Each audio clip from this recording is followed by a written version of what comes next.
atau boleh jadi ini pun nanti akan bercabang kepada persoalan lain seperti apakah boleh kurban disatukan dengan akikah dan hal-hal sejenis lainnya.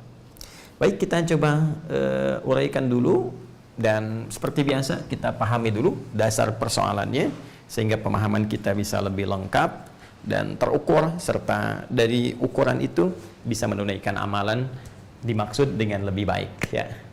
Ya, kita punya persoalan akikah di sini. Oke. Yang terkorelasikan dengan kurban.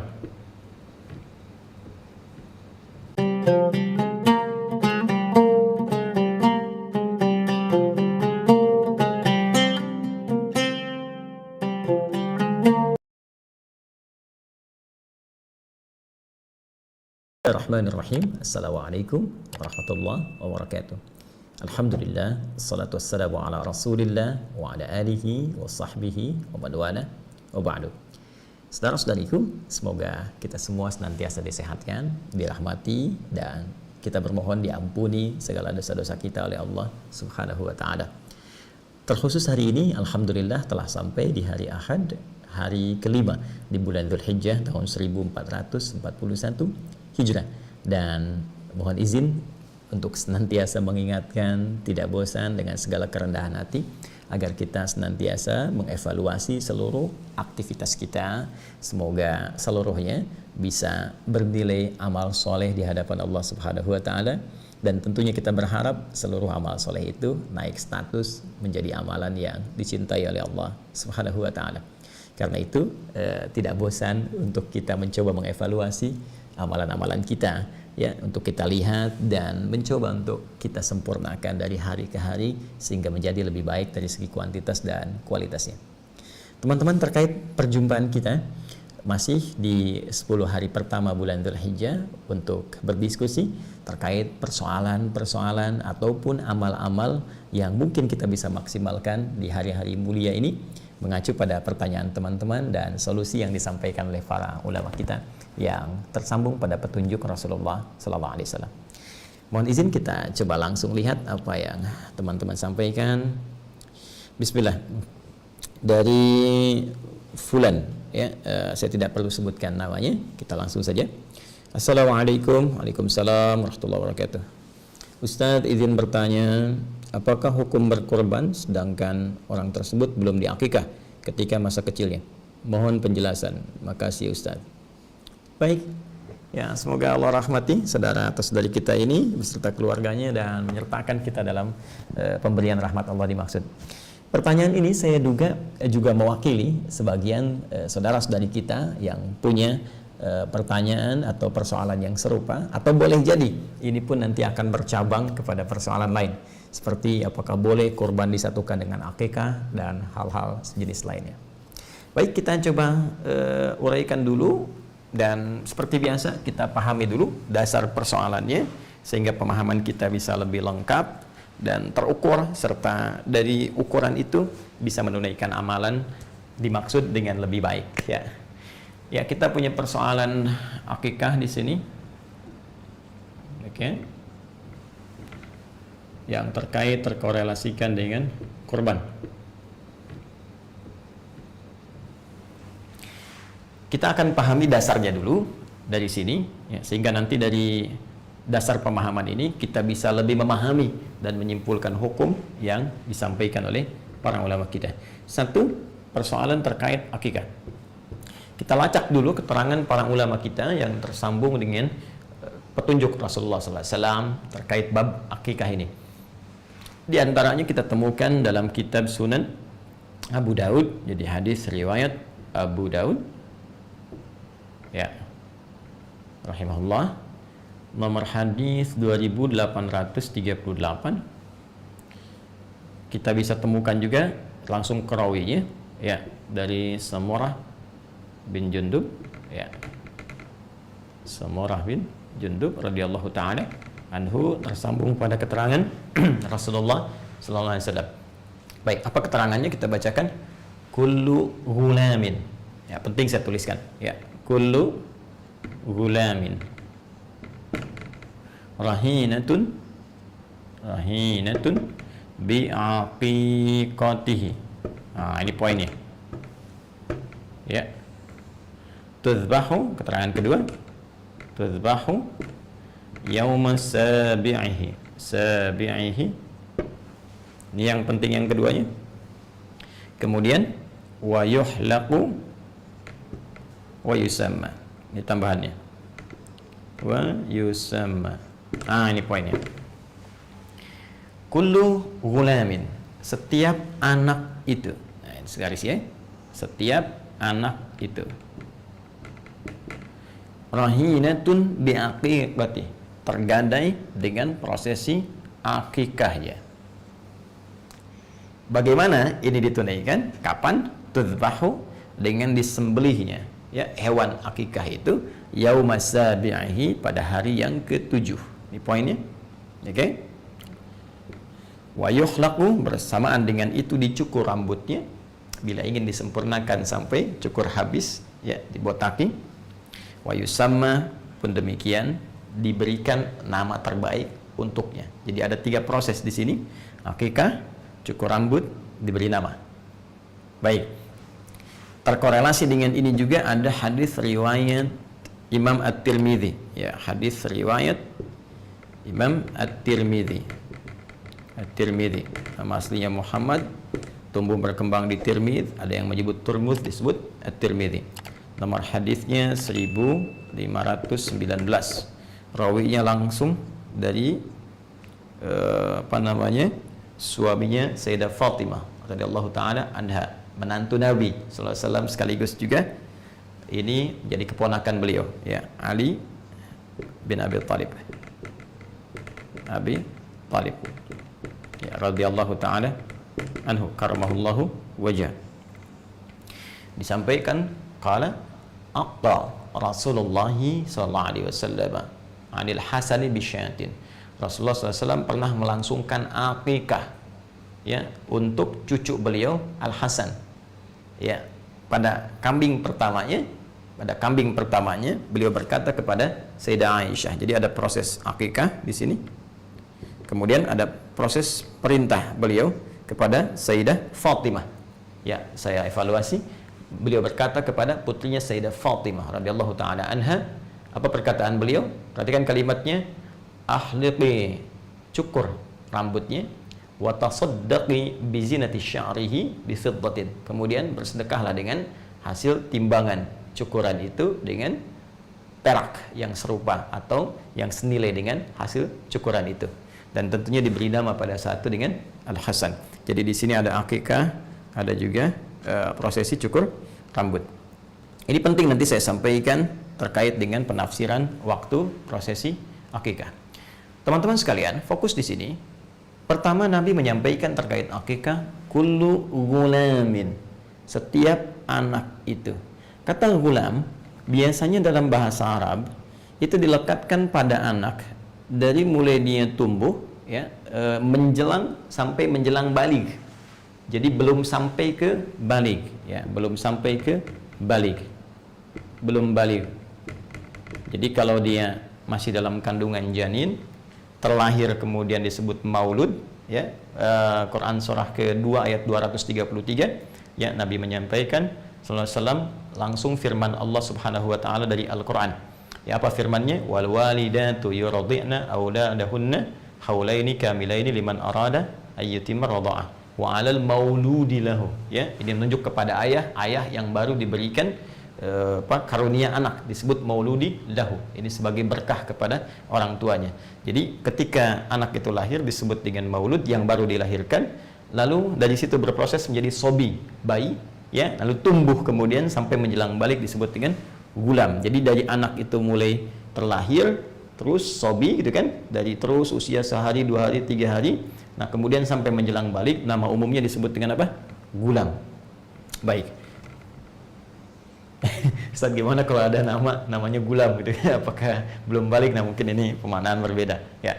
Tapi secara umum namanya demikian. Nah, rahinatun, tergadai ia, kemudian biaqiqati, dengan proses akikahnya. Saya mau sampaikan ini dulu teman-teman. Ya, akikah ini Asal katanya dari kata aqqa. Tadi ditemukan di sini di At-Tirmidzi nomor hadis 1519 dari sahabat Ali bin Abi Thalib. Beliau berkata aqqa Rasulullah sallallahu alaihi wasallam. Ini aqqa ya, Rasulullah sallallahu alaihi wasallam. Sifatnya, keadaannya disebut dengan aqiqah. Aqqa itu asal katanya memotong, membelah. Ya. Menyembelih kalau kita sekarang lakukan terhadap hewan, tapi asalnya memotong, aqqa ya, memotong, membelah, memisahkan. Dari mana akar kata ini muncul? Ini yang paling menarik. Jadi diksi yang disampaikan dari ketentuan syariat itu begitu istimewa. Ya, bukan pilihan kata biasa, tapi nanti terkait dengan hikmah-hikmah tertentu. Saya mau gali dulu sedikit teman-teman sekalian ke atas. Jadi ketika manusia tercipta dengan sempurna, kemudian terlahir, selain fisiknya disempurnakan, ya, Quran surah 95 ayat yang keempat, laqad khalaqnal insana fi ahsani taqwim, kemudian juga diberikan perjalanan kesempurnaan akal, dari mulai informasi dari telinga sampai ke mata, sampai ke pikiran, sampai akal sempurna. Pun demikian jangan lupa ada kesempurnaan dari inti kehidupan, roh, jiwa, nafasnya. Nah, jiwa kita ini menjadi sempurna ketika kita mulai kemudian menjalani kehidupan usia 4 bulan, kemudian dilahirkan. Saat kesempurnaan ini terjadi, ada dua potensi yang melekat dalam jiwa itu. Satu potensi baik disebut dengan takwa, yang kedua potensi kurang baik disebut dengan fujur, nama lainnya nafsu. Ini nanti bisa kita lihat di Quran surah ke-91 Asy-Syams. Ya. Ayat ke-7 sampai dengan 10. Ya, wa nafsin wa ma sawaha, ketika nafas itu telah tercipta dengan sempurna, fa alhamaha fujuraha wa taqwaha, maka dengan kesempurnaan itu diilhamkanlah kemudian ada jiwa fujurnya, jiwa takwanya. Takwa potensi kebaikan, ya, di sini puncaknya ada dibisikkan oleh para malaikat. Fujur itu potensi hal yang kurang baik, lawan dari takwa. Jadi kalau ada jujur, ada bohong, ya, kemudian ada tawadhu, rendah hati, ada sombong, demikian seterusnya. Yang fujur ini didesain oleh Allah untuk menjadi katalis, ya, supaya yang baik-baiknya ini bisa muncul. Sebab kalau nggak ada yang ini, yang satu ini fujur, ini nggak akan bisa naik. Ya, saya pernah terangkan ini dalam edisi Sitama terdahulu. Nanti Anda bisa cek kembali. Secara cepat, fujur itu nama lainnya disebut dengan nafsu. Ya, jadi kalau takwa tadi bawaan sifat malaikat, karena itu malaikat selalu baik, tak pernah salah. Quran surah 66 ayat ke-6. Tapi nafsu ini cenderung membawa kesalahan. Quran surah ke-12 ayat 53, ya, wa ma ubarri'un nafsi innan nafsa la'ammaratum bisu. Sedangkan nafsu itu sifat bawaan yang langsung dilekatkan pada hewan. Makanya kalau hewan berbuat banyak kesalahan dan tampil tanpa pertimbangan, ya, hewan senang tampil tanpa busana, hewan buang kotoran di mana-mana, ya, hewan melakukan hubungan gitu kan yang tanpa kontrol dan seterusnya. Karena memang sifat fitrah hewani itu tercipta dengan nafsunya.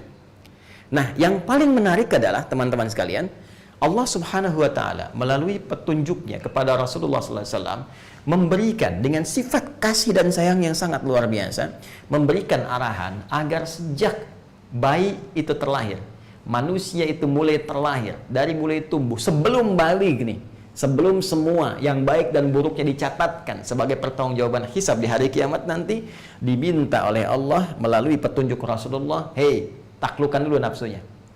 Simbolkan dengan potong itu." Ya.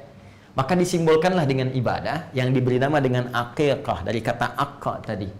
Memutus kecenderungan nafsu nanti untuk bisa tumbuh di masa-masa baliknya dan bisa dikontrol saat dia tumbuh itu dan diarahkan untuk memotivasi takwanya menjadi katalis supaya nilai kebaikannya yang muncul.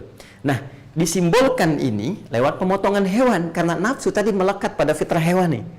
Jelas ya? Bisa dipahami ya? Karena itu hewan kemudian dihadirkan, dipotong itu untuk simbolisasi sebagai ajaran syariat bahwa dengan itu diharapkan anak ini tumbuh menjadi pribadi yang bisa mengontrol nafsunya. Itu diantara hikmahnya. Ya, karena itu anak kalau dia tumbuh kemudian bersikap kurang baik kepada orang tuanya, ya kan interaksi pertama dengan orang tua kan di keluarga. Ketika ada anak yang tumbuh menjelang dia balik, bersikap kurang bagus pada orang tua, kata-kata yang kurang bagus, kata-kata kasar dan sebagainya, maka mohon izin, mohon maaf, itu dalam bahasa akhlak disebut dengan uququl walidain. Uquq, ya, uququl walidain. Seakar dengan kata ini dari akon juga. Uquq, sifat durhaka anak. Karena itu diharapkan dengan akikah itu sifat ini akan dipotong dari sejak kecil. Kemudian nafsunya mulai bisa dikontrol, sehingga tumbuhlah dia kemudian menjadi pribadi yang baik di masa yang akan datang. Itu pun juga harus disertai dengan penyertaan lingkungan yang baik. Orang tua merawat dengan baik, lingkungan ditempatkan di tempat yang baik. Ini diantara hikmah Nabi ketika menyebut kata maulud lagi tadi.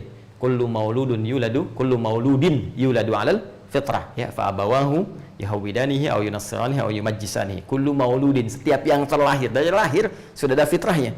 Ya, cuma nanti pengaruh lingkungan yang membuat dia berubah, bahkan mungkin boleh jadi dia menjauh dari Allah Subhanahu wa taala.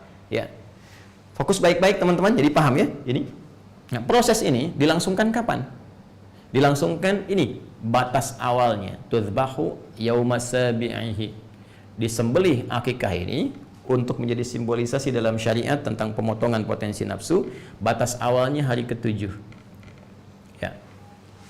Nah, ada yang mengartikan harus hari ke-7 gitu kan? Hari ke-7 di akikah. Kalau enggak hari ke-7 udah lewat misalnya kan. Saya menghargai pendapat dimaksud, tapi barangkali saya lebih cenderung kepada pendapat dari ulama lain, khususnya juga yang menerangkan riwayat-riwayat ini. Siapa yang menerangkan riwayat ini? Diantaranya Al-Imam At-Tirmidzi. Ya, beliau memberikan keterangan bahwa jika tak memungkinkan di hari ke-7, ini bisa hari ke-14, ya, kelipatannya. Bisa, jika tak memungkinkan bisa hari ke-21 misalnya, jadi bisa hari ke-7, hari ke-14, hari ke-21. Bahkan tadi ada yang memperluas pemaknaan ini kembali ke batas akhir, ke sini, gulam. Jadi batas awalnya hari ke-7 supaya ada kelapangan, ya, masa baru lahiran langsung dipotong misalnya kambing, kan juga boleh jadi bisa menyulitkan, ya, sedang fokus kepada perawatan anak belum bisa maksimal, maka batas awalnya hari ke-7, ya. Kemudian batas akhirnya kapan? Ini kalimat ini, kullu gulamin, sampai batas anak ini sebelum balik ini yang berakhir. Ya, jadi kalau sudah lewat gulam, ya sudah, bukan anak-anak lagi namanya. Ya, sudah masuk kategori balik. Ini balik, sudah masuk kategori dewasa, jadi remaja, jadi pemuda, dan seterusnya. Nah, jadi ini batas akhirnya di sini. Saya lebih cenderung ke sini. Ini batas awal, ini batas akhir. Ya. Nah, kalau kemudian sudah mencapai ke batas akhir ini, ya sudah. Ya, sudah tidak berlaku lagi kemudian hukum akikahnya. Ya, akikah itu ingat, hukumnya bukan wajib, ya. Akikah itu sunnah. Tapi ingat, jangan dipandang remeh, sunnah yang sangat ditekankan. Ya, kenapa ditekankan? Tadi karena ada hikmah penting yang terkait berkelindan di balik syariat ini. Jadi anak ini diharapkan tumbuh, ya. Kalau sudah tumbuh dewasa, maka ini sunnahnya ini walaupun sangat muakkad ditekankan tidak berlaku lagi, walaupun boleh kemudian Anda ganti ini ke depan misalnya dengan sedekah. Boleh dengan diniatkan ini, misalnya saya pengen sedekah, saya laki-laki waktu kecil belum sempat ibu saya mengakikah, ya, atau ayah saya setelah dewasa ingin sedekah dengan senilai akikah ini, senilai 2 kambing, boleh, sah dilakukan, ya. Tapi yang penting itu esensinya.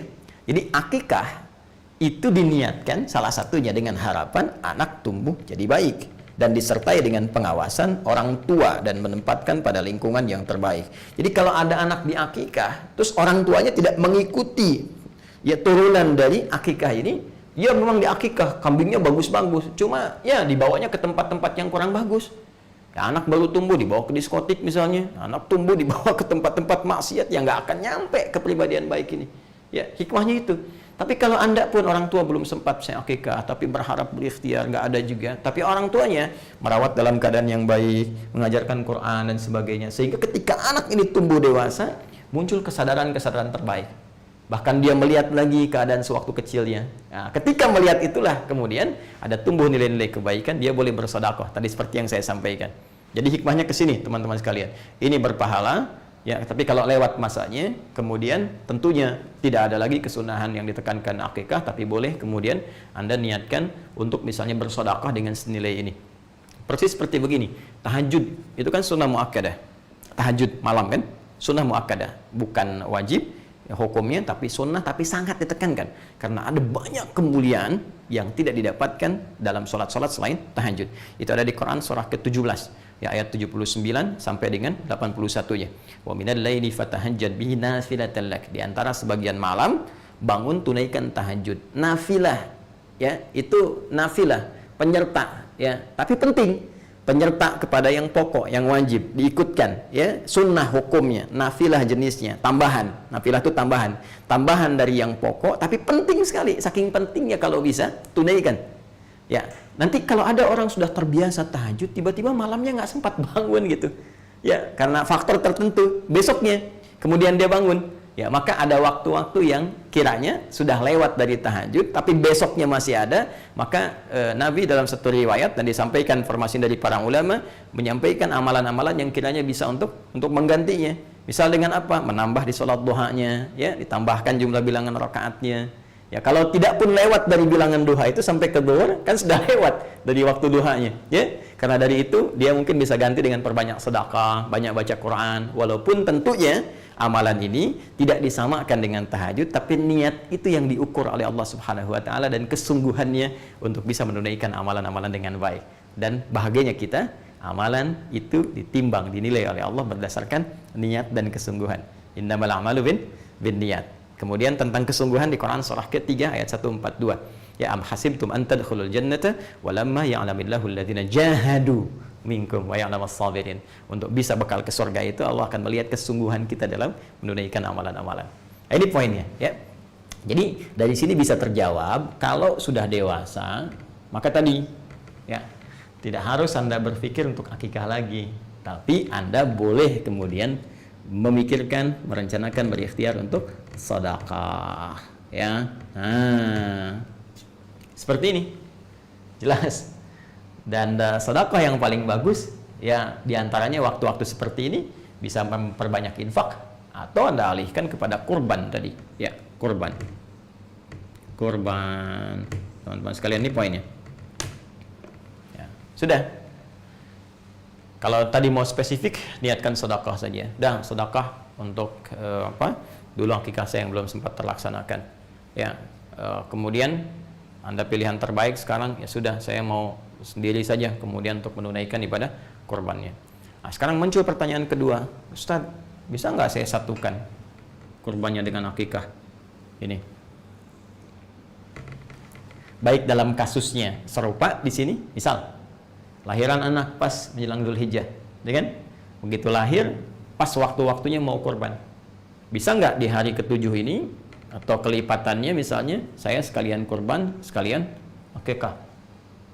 Ya. Atau tadi, saya mau sedekah, bisa nggak disamakan sedekah dengan kurbannya? Nah, di sini, para ulama terbagi pada dua pendapat utama.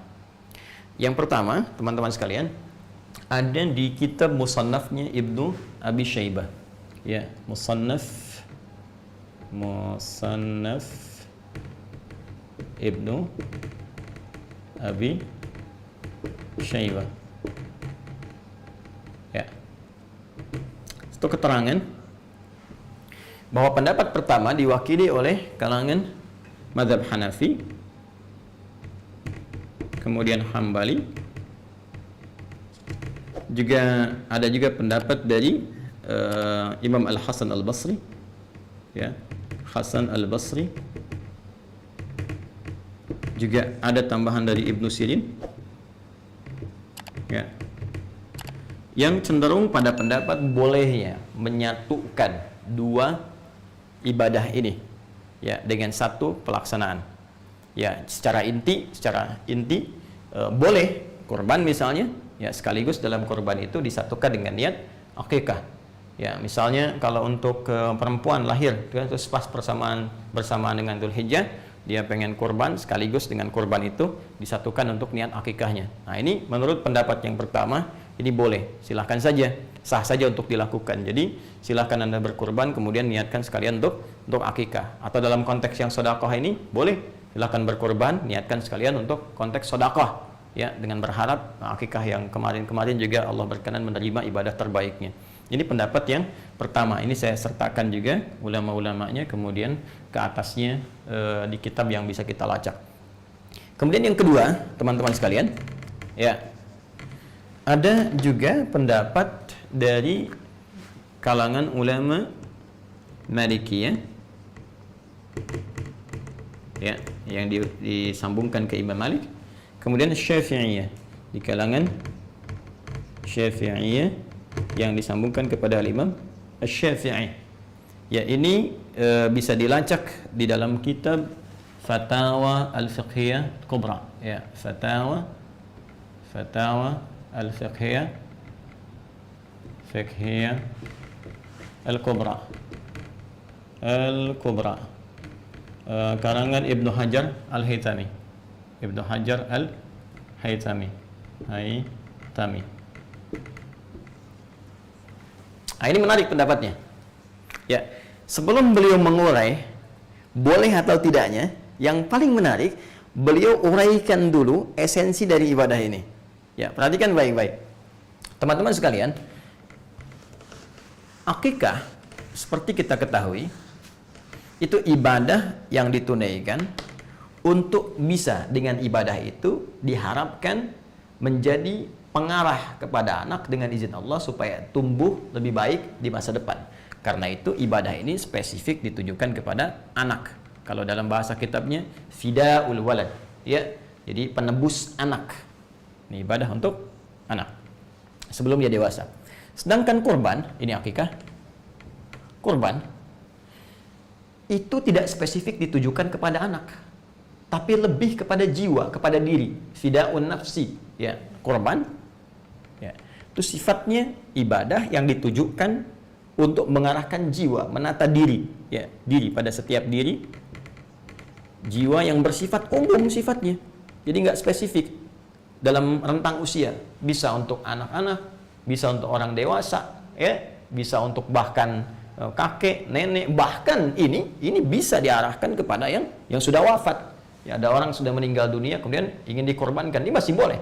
Akikah tidak. Ya. Jadi dari sini dilihat kemudian oleh para ulama Malikiyah, Syafi'iyah dengan referensi yang saya sebutkan, karena sifatnya ini berbeda, beda jenis, ya, tidak sama, maka mereka lebih cenderung untuk memisahkan akikah dengan kurban. Akikah tersendiri, kurban tersendiri. Jadi kalau Anda ingin akikah, silahkan niatkan akikah, ya, dengan ketentuan yang berlaku. Kalau Anda ingin kurban, maka silahkan niatkan kurban. Nah, kapan waktunya? Kalau ada waktu akikah, karena spesifik akikah itu waktunya terbatas sampai menjelang dewasa, maka dalam konteks ini dahulukan akikah dulu. Jadi kalau ada pertanyaan, yang ketiga, Ustadz, mana yang dahulukan, akikah atau kurban? Maka dalam konteks ini, jika waktunya bersamaan dengan waktu spesifik akikah, anak ini lahir sampai tumbuh sebelum baligh misalnya, ada rezeki yang Allah titipkan pada kita, maka yang dahulukan akikah. Kenapa? Karena kurban ini waktunya itu masih panjang. Setiap tahun masih bisa ada. Anak telah dewasa pun masih kurban untuk diri sendirinya. Bahkan telah meninggal pun bisa dilakukan kurban yang diniatkan, ditujukan untuk yang tadi yang disebutkan, yang telah wafat. Ya, jadi dahulukan akikah kalau momentumnya bersamaan. Tapi kalau momentumnya sudah lewat dari sini, Anda bisa dahulukan kurban. Jelas ya? Kurban dahulukan karena ini sudah lewat waktunya. Kecuali tadi Anda ingin bersedekah untuk berniat menutup akikah yang telah lalu, bukan ibadah akikahnya tapi sedekahnya yang Anda lakukan, maka itu pun terpisah. Silahkan bersedekah di waktu yang lebih umum dan dahulukan kurban di waktu yang bersamaan dengannya, yaitu waktu-waktu di awal Dzulhijjah sampai dengan hari tasyriknya. Nah, ini analoginya begini. Jadi dalam syariat itu, ini tajam sekali ya, tajam sekali. Dalam syariat itu teman-teman sekalian, jadi ibadah yang bisa disatukan, ya, pertama itu jenisnya serupa, jenisnya sama. Yang kedua, yang diikutkan itu bukan ibadah pokok, ya, bukan ibadah pokok, ibadah penyerta sifatnya. Ya, contoh begini, saya contohkan sholat lah yang paling gampang, sholat. Ya, sekarang kita ingin menyatukan jenis-jenis sholat. Ya, jenisnya sama-sama sholat. Ya, sholat dengan sholat kita ingin satukan. Sekarang yang satu misalnya kita ingin sertakan kepada yang lain, maka yang boleh disatukan itu yang sifatnya bukan pokok, ya, bukan ibadah khusus dengan nama tersendiri. Contoh tahiyatul masjid. Ya, sholat tahiyatul masjid. Tahiyatul masjid itu bukan sholat yang berdiri sendiri, tapi lebih menunjuk pada keterangan Rasulullah setiap sholat 2 rakaat yang ditunaikan sebelum kita duduk di masjid.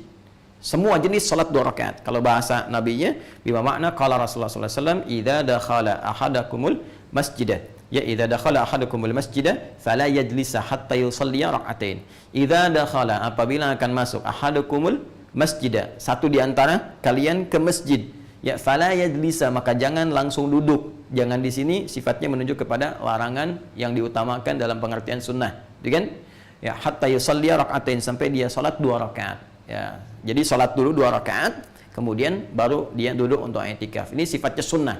Ya, artinya dalam keadaan terdesak pun dia kemudian mesti duduk, langsung duduk saja. Jangan dipaksakan kemudian sunnah menghambat kepada sesuatu yang lebih utama. Contoh dalam kasus khutbah Jumat. Nih banyak saya temukan khatib sudah naik ke atas mimbar, bahkan tengah-tengah khutbah, orang datang terlambat, terus maksa masuk ke dalam, masih tahiyatul masjid. Ya, yang paling celaka, yang masuk 1, 2, 3, 4 orang, khatibnya sudah masuk khutbah kedua. Udah mau ditutup, datang sholat lagi. Ya, kapan ditutupnya? Ya, karena itu dalam mazhab Maliki, kalau sudah khatib naik ke atas mimbar, ini tidak dianjurkan tahiyatul masjid, langsung duduk. Ya, kecuali dalam kondisi tertentu, ya kasusnya seperti Sulaik Al-Ghatafani di zaman Nabi SAW yang ingin dikenalkan kepada jamaah bahwa ini ada orang baru, bukan orang Madinah, yang butuh bantuan. Karena itu beliau tunjuk untuk sholat, ya, sedangkan beliau masih menunaikan khutbah. Ini pembahasan lain nanti ya, supaya tidak melebar. Nah, jadi jangan langsung duduk kecuali sholat 2 rakaat. Sholat apa yang dimaksud? Ya, sholat apa saja. Bisa sholat wudhu, setelah wudhu masuk masjid sholat, ya, bisa sholat duha. Ya, jadi umum sifat sholatnya. Di setiap sholat yang ditunaikan saat masuk ke masjid 2 rakaat itu sama dengan nilainya tahiyatul masjid. Karena itu tahiyatul masjid itu bisa dimasukkan ke dalam setiap sifat sholat apapun yang ditunaikan sebelum duduk. Jadi kalau sudah Anda masuk misalnya, ya sudah, nggak usah Anda tunaikan satu sifat. Ya, contoh begini, mohon maaf ya, ini untuk simpel ya penyatuan. Anda datang subuh ke masjid, masih ada waktu 5 menit sebelum qomat, kan? Ada sebagian saudara kita yang ketika masuk tahiyatul masjid dulu, setelah itu salat sunnah qobliyah, ya. Tidak dilarang, sah-sah saja boleh, silahkan, tidak ada masalah di sini. Tapi sebetulnya Anda bisa membuat simpel. Bagaimana caranya? Masuk, tunaikan 2 rakaat sebelum subuh. Ketika Anda tunaikan qobliyah subuh 2 rakaat sebelum subuh, ya itu saat masuk masjid lalu Anda duduk i'tikaf, itu sama nilainya, sudah mencakup kepada tahiyatul masjid. Ditunaikan satu sholat sudah mencakup 2 sholat di sini, ya, disatukan dalam satu ya syariat yang sama, dalam satu pelaksanaan yang serupa. Jadi sisanya tahiyatul masjid digabungkan dengan tadi qobliyah subuh, ya, niatnya qobliyah subuh, penamaannya sudah masuk tahiyatul masjid dengan sifatnya. Dari situ sisa waktunya Anda gunakan untuk berzikir, bisa berdoa, kan mustajab ya, di antara adzan dengan iqamah. Ya, dengan demikian Anda teruskan amalan-amalan lainnya. Ini menyatukan 2 jenisnya sama-sama sholat, yang satu bukan pokok. Nah sekarang gini, akikah dengan kurban, jenisnya sama nggak? Sama-sama nyembelih hewan, ya kan? Sama-sama menyembelih kan? Bahkan hewannya bisa sama, kambing kan sama kan? Baik, kambing dan sejenisnya itu bisa ada kesamaan. Cuma sekarang, apakah yang satu pokok, yang satu bukan, atau dua-duanya pokok, satu ibadah yang terpisah? Nah, ternyata setelah diteliti, ini dua-duanya menjadi pokok dan 2 ibadah yang terpisah. Kurban, akikah. Bahkan batasnya tertentu. Akikah punya batas, kurban juga punya waktu tertentu yang boleh jadi tidak sama dengan batas akikah. Karena ketidaksamaan ini, maka ulama Malikiyah, Syafi'iyah tadi yang disampaikan dalam Fatwa Al-Fiqh Al-Kubra, kayak Syekh Ibnu Hajar Al-Haytami mengatakan lebih cenderung untuk dipisahkan. Ya, dengan waktu-waktu tertentu seperti tadi uraian telah saya sampaikan. Ya, Syekh Utsaimin di sini cukup bagus, ulama kontemporer. Beliau telah wafat dan kita doakan semoga beliau dirahmati dan merahmati seluruh ulama-ulama lainnya.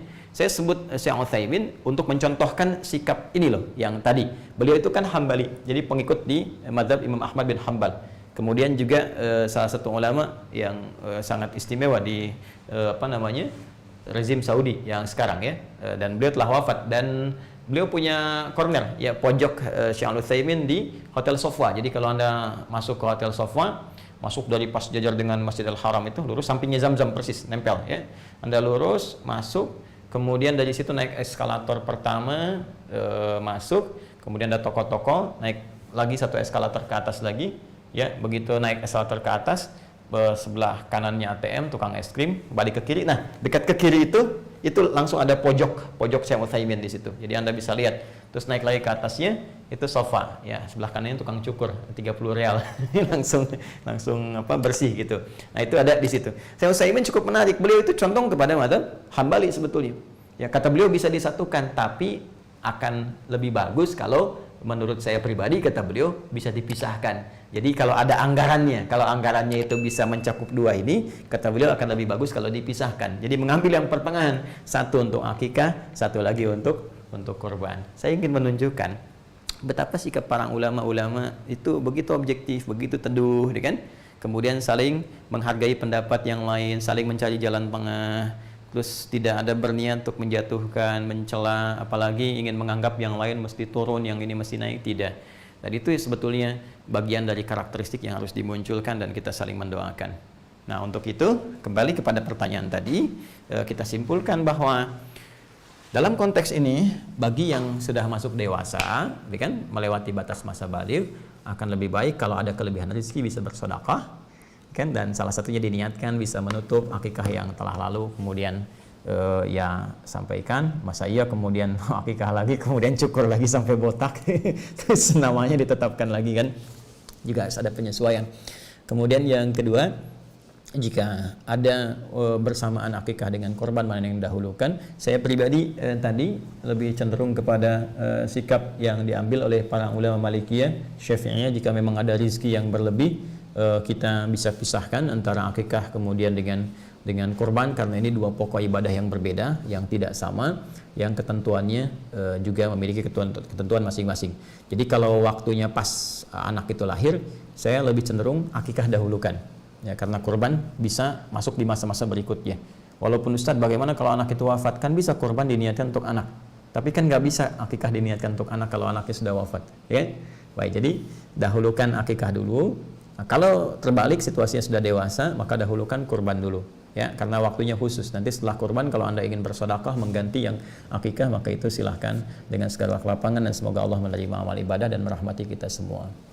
Kurang lebih ini, ya, saya bisa menjawab dari awal dengan cepat, misalnya ini hukumnya begini, paling-paling selesai 2 menit, 3 menit. Tapi kan kedalaman ini nggak kita temukan. Jadi mohon izin untuk bersabar kalau sekiranya ada pertanyaan.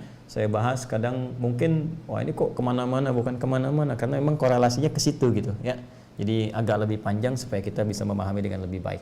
Saya kira itu, barangkali ada keterangan ulama lain yang lebih baik, dan sangat mudah Anda bisa meninggalkan apa yang saya sampaikan dan mengambil pendapat ulama lain yang kiranya lebih mudah untuk diamalkan sesuai dengan ketentuan Al-Quran dan Sunnah Rasulullah SAW. Demikian teman-teman sekalian, semoga bermanfaat, ya, semoga Allah memberikan taufik. Subhanakallahumma bihamdika asyhadu an la ilaha illa anta astaghfiruka wa atubu ilaik, wa akhiru da'wana alhamdulillahirabbil alamin. Assalamualaikum warahmatullahi wabarakatuh.